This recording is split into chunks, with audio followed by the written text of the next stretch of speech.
মোক জিনা হাৰাম কৰি দিছে এইকেইটাই গৰমখন মোক দৌৰাই লৈ ফুৰিছে গোটেইটো পকা ঠেকেৰা হৈ আছে দেই পকা ঠেকেৰা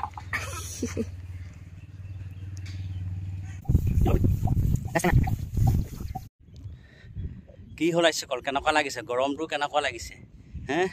যেতিয়া বৰষুণ পৰি আছিল তেতিয়া খালি মানে এই কেতিয়া ৰ'দ দি বৰষুণ দিয়ে জিনা হাৰাম কৰি দিছে হে আৰু যেতিয়া এতিয়া ৰ'দ দিলে ৰ'দ দিয়াৰ পিছত এতিয়া গৰমটো কেনেকুৱা হে মইতো একেবাৰে জিনা হাৰাম হৈ গৈছে কিন্তু উপায় নাই ৰ'দ দিয়া কাৰণে ভাল লাগিছে কাৰণ বৰ্তমান আমাৰ ইয়াত খেতি ছিজন মানে ঘৰত ধান চান কাটি নি চপাব লাগে যদি ৰ'দটো নিদিয়ে কেনেকৈ আমি ধান চপাম কেনেকৈ কি কৰিম কাৰণ বৰষুণ দিলে ধান ভিজিব সেই ভিজিব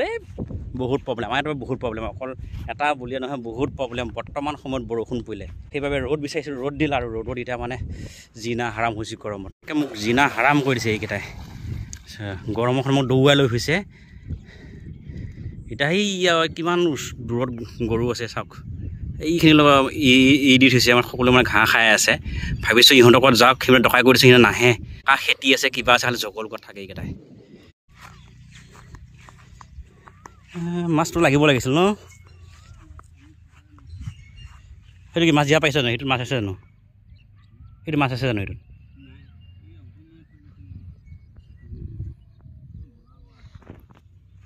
পানীটো অলপ উঠা হয় কাম হ'লেই হয় মাছকেইটা ডেইলি সেইখিনি বৰষুণ পৰি থকাৰ বাবে গোটেই চাৰিওফালে পানী বাঢ়ি আমাৰ ইয়াতে পানী আহি পাইছিল কিন্তু সন্দেহ হৈছিলে এইবাৰ মানুহক মানে ধান কাটিব নিদিব নেকি ধান পানীত যাব নেকি ভাগ্য ভাল তেৰাই ৰ'দটো দিলে ৰ'দত থকা অসুবিধা হৈছে কিন্তু ৰ'দ দিয়াৰ বাবে আমাৰ বহুত সুবিধা হৈছে কিন্তু বৰ্তমান গৰমত মৰি গৈছোঁ তথাপিও উপায় নাই ৰ'দ দিয়াৰ বাবে আমাৰ বহুত কাম ৰেহাই হৈছে মানে আৰু বহুত ৰেহাই মানুহৰ নহ'লে পানীয়ে ধান যেনেকৈ যোৱা বছৰ নিলে এইবাৰ নিলে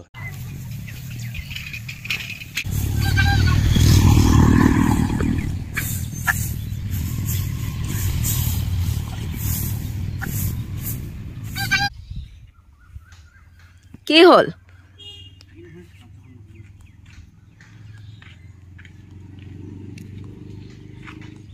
গোটেইটো পকা ঠেকেৰা হৈ আছে দেই পকা ঠেকেৰা